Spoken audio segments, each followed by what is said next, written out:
Oke, Assalamualaikum warahmatullahi wabarakatuh.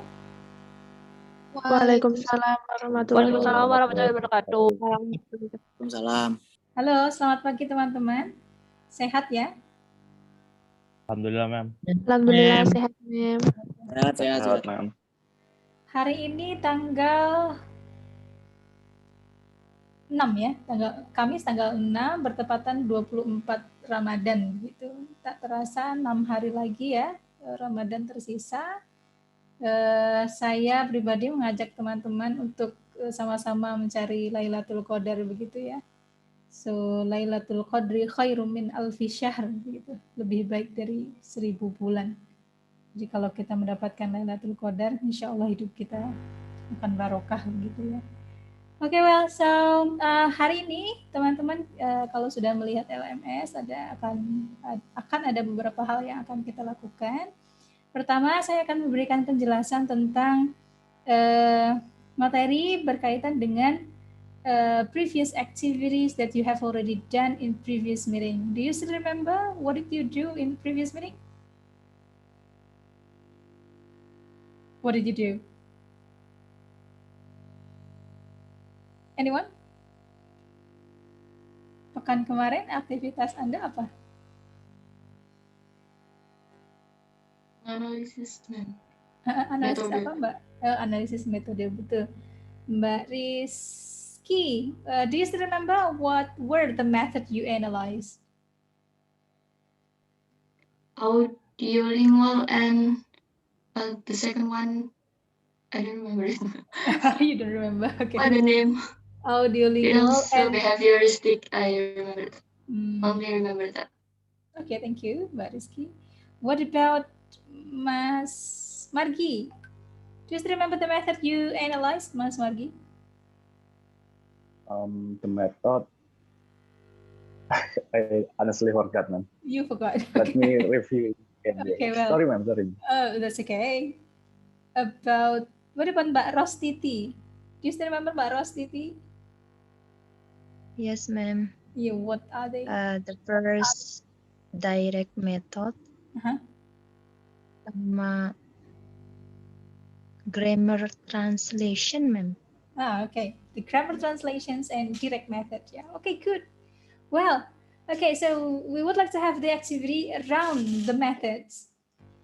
Let me present you the slides. Give me some time. Let me share the screen. All right, so can you see clearly? Yes, ma'am. Good. Yes, ma'am. So here we go.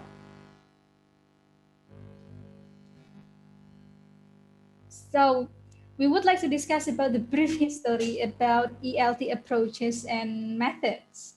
Jadi kita akan sedikit reflect back apa yang terjadi pada perubahan metode dan approach ya, pendekatan pembelajaran dalam konteks ini bahasa Inggris. Mata kuliah ini sebenarnya mata kuliah yang tercantum di fakultas yaitu strategi pembelajaran. Tapi karena konteks kita pembelajaran bahasa Inggris, jadi kita tarik konteksnya kepada metode dan pendekatan dalam ELT atau English Language Teaching gitu.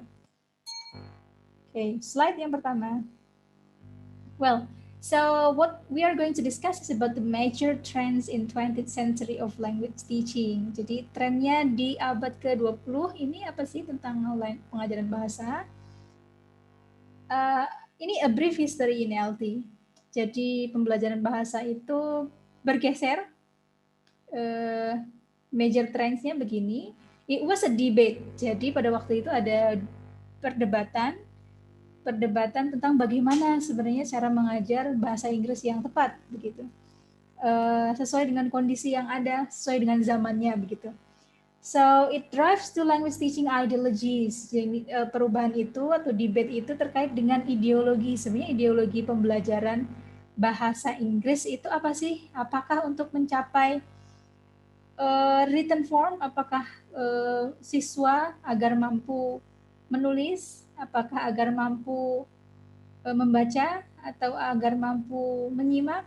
Atau berbicara begitu? Jadi perdebatannya di sekitar itu. Yang pertama, ada kaitannya dengan 3 hal. Yang pertama adalah tentang kaitannya dengan Perang Dunia Kedua. Jadi tidak bisa dipungkiri karena situasi politik juga berpengaruh pada pembelajaran bahasa, bagaimana pembelajaran bahasa Inggris itu diajarkan. So setelah Perang Dunia Kedua, there is a need for new ways of teaching oral skills and foreign language. Ada kebutuhan bagaimana pembelajaran bahasa itu difokuskan kepada oral skills, difokuskan pada kemampuan berbicara. Lalu yang kedua, terjadinya setelah Perang Dunia Kedua juga terjadi imigrasi yang besar-besaran di Eropa waktu itu. Jadi banyak imigran, tentu kalau imigran bahasa pertamanya bukan bahasa Inggris. Imigran bisa jadi dari Pakistan, dari India, dari Cina, begitu. Jadi banyak imigran di Eropa. Lalu internationalization of education, internasionalisasi pendidikan. Lalu apa efeknya? Efeknya adalah demand. Demand itu apa? Supply and demand. Demand apa? Ada kebutuhan gitu ya. Demand on new type of language program. Karena banyak imigran tadi, yang mana bahasa imigran itu bukan bahasa Inggris, sehingga ada kebutuhan program kursusan bahasa atau program di mana agar para imigran itu bisa berbahasa Inggris, gitu ya. Demand on a new type of language program. Jadi language program itu harus di-set bagaimana sih pengajarannya agar para imigran itu bisa belajar bahasa Inggris dengan cepat dan mudah, misalnya gitu. Lalu faktor yang ketiga adalah globalization. Karena sekarang ini era globalisasi di mana terjadi salah satu tanda globalisasi apa? Anyone of you? People travel a lot. Dan sekarang orang-orang atau masyarakat sering bepergian ya, from one country to another. Kalau dulu kan jarang sekali ya orang travel, tapi kalau sekarang banyak sekali people travel a lot, sehingga dengan travel itu kan ketemu orang, berkomunikasi begitu ya. Tentu komunikasinya yang digunakan bahasa Inggris karena globalization itu. Lalu the rise of internet. Bahasa internet seringnya sudah berbahasa Inggris ya. Lalu global spread of English. Semakin menyebar luasnya pengguna bahasa Inggris. Lalu this prompted a reassessment of language teaching policies and practices, karena faktor-faktor tadi sehingga mendorong pembelajaran bahasa itu dievaluasi lagi, kebijakannya dievaluasi, praktek pengajaran atau pembelajaran bahasanya juga dievaluasi demi untuk mencapai bagaimana sih bahasa Inggris itu harusnya diajarkan gitu. Next. So the emergence of method emergence-nya apa? Focus of change. Karena 3 faktor tadi setidaknya ya, lalu para ahli bahasa atau pemerhati bahasa menginginkan adanya perubahan dalam pengajaran bahasa. Jadi perubahan pada apa? Pada teaching methods, pada metode pengajarannya. Lalu goals of language teaching, dan juga tidak hanya pengajaran tapi tujuan belajar bahasa. Sekarang kalau Anda saya tanya, what is your goal to learn English? What is your main goal? Anda belajar bahasa Inggris, main goalnya apa sih? Apakah ingin bisa oral skill atau lebih pada written skill atau apa? Oral, ma'am. Oral, oke. Iya. Oke, good. Thank you. Jadi ada yang main goal-nya oral, ada mungkin main goal-nya writing. Mungkin dia karena suka writing ya, basisnya dari writing. Lalu goals of language teaching, sekarang ini goals of language learning atau English learning itu lebih fokus pada oral proficiency rather than reading comprehensions. Karena yang terlihat itu ya, Anda dikatakan bisa bahasa Inggris itu salah satu indikator utamanya apa? Bisa dilihat dari kemampuan oral ya. Oh, kalau anak ini oralnya bagus, kayaknya dia bahasa Inggrisnya jago deh. Pasti gitu kan? Tapi sebenarnya belum tentu. Mungkin dia grammarnya belum begitu bagus juga, tapi setidaknya indikator yang terlihat kalau seseorang itu menguasai bahasa, yang dilihat itu apa? Oral skill, gitu ya. For this, karena itu, ada the quest for better method was preoccupations of many teachers and applied linguists throughout the 20th century. Jadi pada abad 20-an ini, pada mencari ahli bahasa, the linguist dan pengajar-pengajar bahasa mencari what is actually the best method to teach English begitu. Kemudian sejarahnya adalah the influence of Latin, bahasa Latin ya. Nanti pembelajaran bahasa Inggris itu ada pengaruh dari pembelajaran bahasa Latin ternyata.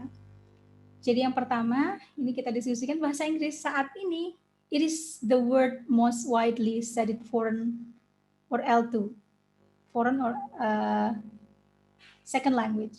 Jadi yang banyak dipelajari di dunia ini adalah bahasa Inggris, ya. Yang kedua, karena faktornya apa? Faktor kenapa bahasa Inggris banyak dipelajari adalah karena tidak lagi dipungkiri bahwa ada political change in Europe. Jadi ada situasi politik yang berubah di Eropa. Dulu Latin 500 years ago it was popular. Jadi 500 tahun yang lalu yang mendominasi dunia bukan bahasa Inggris tapi bahasa Latin. Contohnya kan kita sering banget ya kata apa? Misalkan kata apa ya? Homophones berasal dari bahasa Latin begini, misalkan gitu ya. Homo, misalnya gitu. Makanya asal bahasa itu biasanya refernya banyak ke Latin. Terus juga ilmuwan-ilmuwan dari Latin kan juga beberapa sering dirujuk ya, karena memang mungkin saat itu peradaban di Latin tengah menguasai dunia. Saat itu juga Latin menjadi language of education, commerce, religion, and government. But not for today. Saat ini Anda belanja online, misalkan Shopee, gitu. Term yang sering digunakan apa? Lebih ke bahasa Inggris ya. Shipping, terus apa lagi?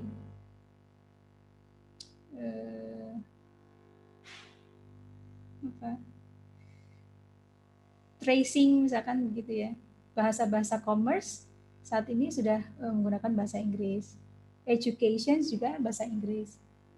Government misalkan di Malaysia ya, karena second language, jadi sekolah-sekolah atau public sector itu sudah pakai bahasa Inggris. Kalau di Indonesia masih belum ya. Oke, makanya kita disebut dengan foreign. Bahasa Inggris itu sebagai foreign language, bukan second language. Karena masih belum dipakai di public offices. Selain Latin, abad ke-16 diketahui juga bahwa yang populer selain bahasa Inggris adalah French and Italian. Dulu kalau bisa bahasa Prancis dan Itali dibilang jago begitu ya.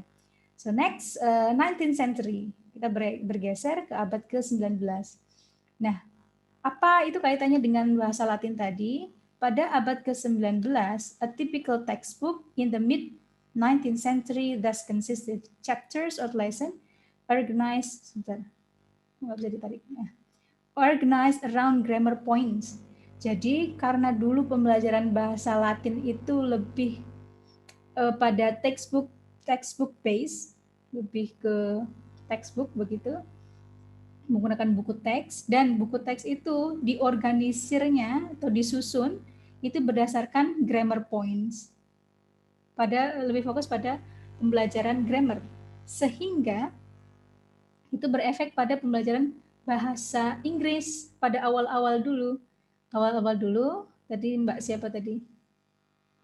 Telah menganalisis tentang grammar translation method. Makanya waktu di awal-awal pembelajaran bahasa Inggris di Indonesia khususnya, karena konteks yang saya tahu bahasa Indonesia itu sering menggunakan grammar translation method principle. Anda pernah mengalami metode ini sebelumnya? Waktu di SD, mungkin SMP atau SMA? Grammar translation method. Guru Anda mengajarnya begini nggak? Kebanyakan gini kalau saya. Gimana Mas Diva? Bisa diceritakan pengalamannya? Gimana ya? Pengalamannya ya sama-sama aja, plain bang ngajarnya. Apa yang dilakukan? Masih ingat? Itu kayak jadi tuh kalau saya tuh ya gurunya ngasih kayak beberapa vocabulary, terus tuh ditulis, dihafalkan setelahnya, disetor gitu. Oh, oke. Ya, betul. Ada lagi mungkin? Ada yang mengalami hal serupa? Itu waktu di mana Mas Diva? Di SMP atau SMA? SD SMP. SD SMP ya. Yang lain mungkin punya pengalaman tentang grammar translation method. Ada gurunya dulu memakai metode ini.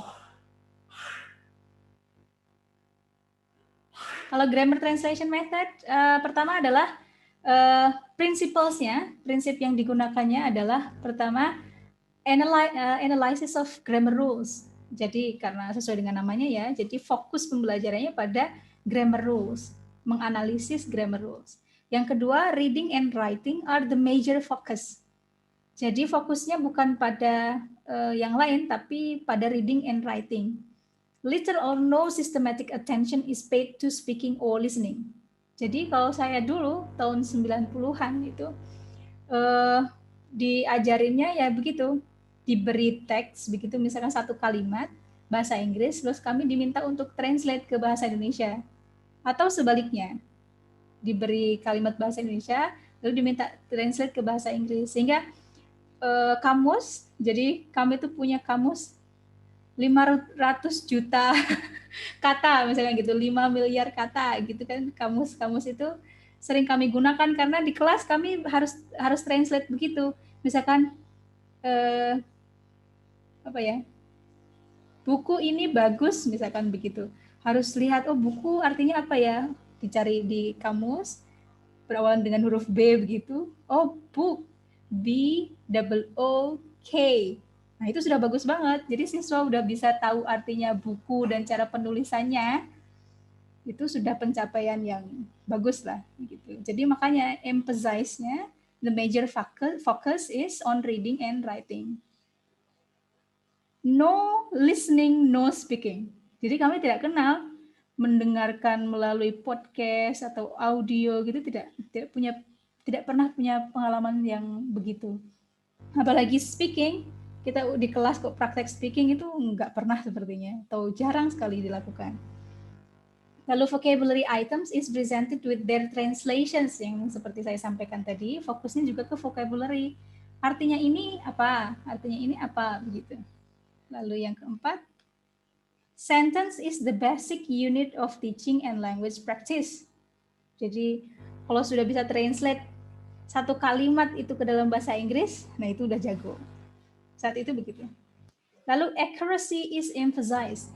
Jadi akurasi itu maksudnya misalkan book, spellingnya gimana? B-O-O-K. Gitu.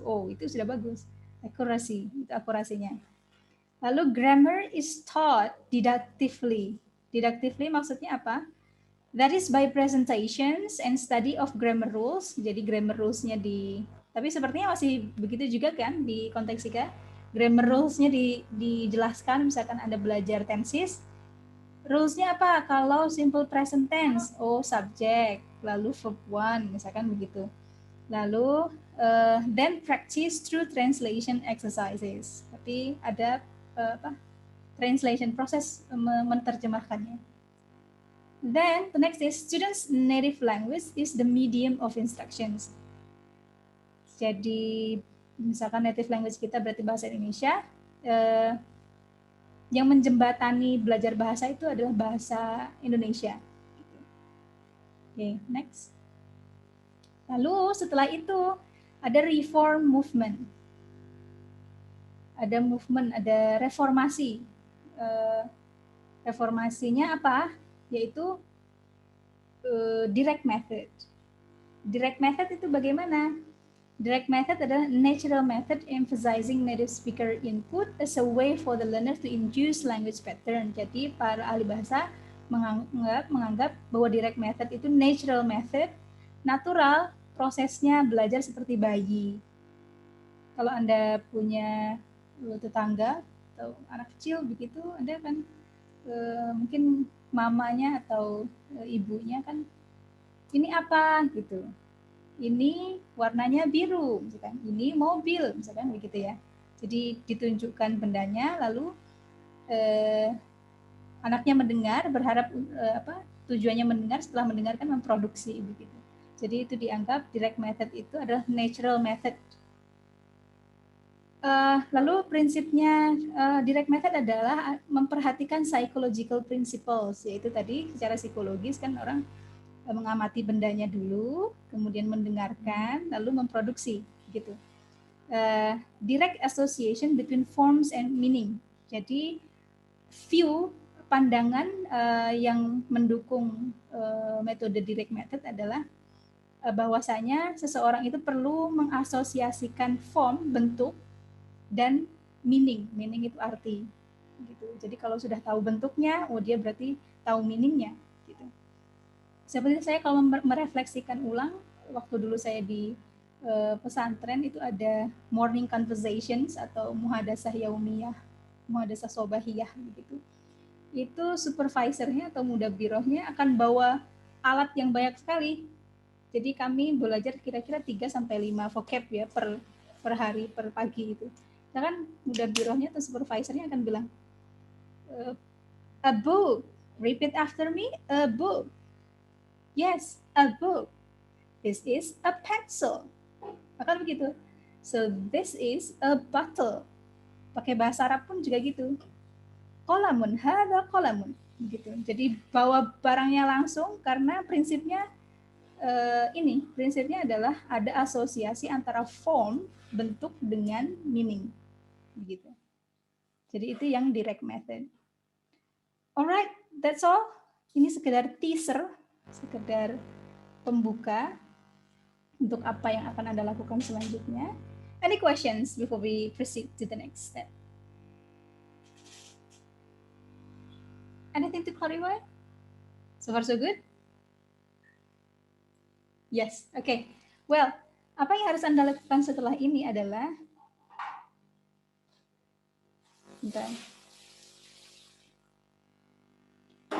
selanjutnya Anda akan membuat kelompok. Di LMS sudah disebutkan di situ ya.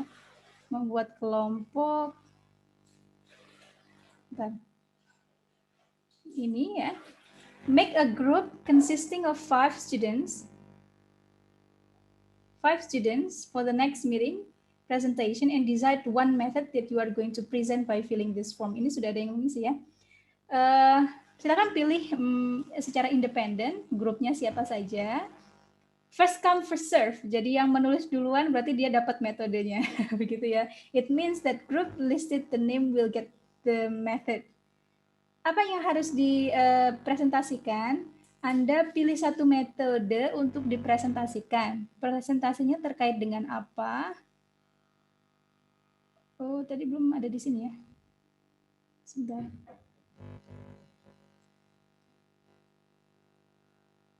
Presentation template, sebentar, saya bukakan ya saya.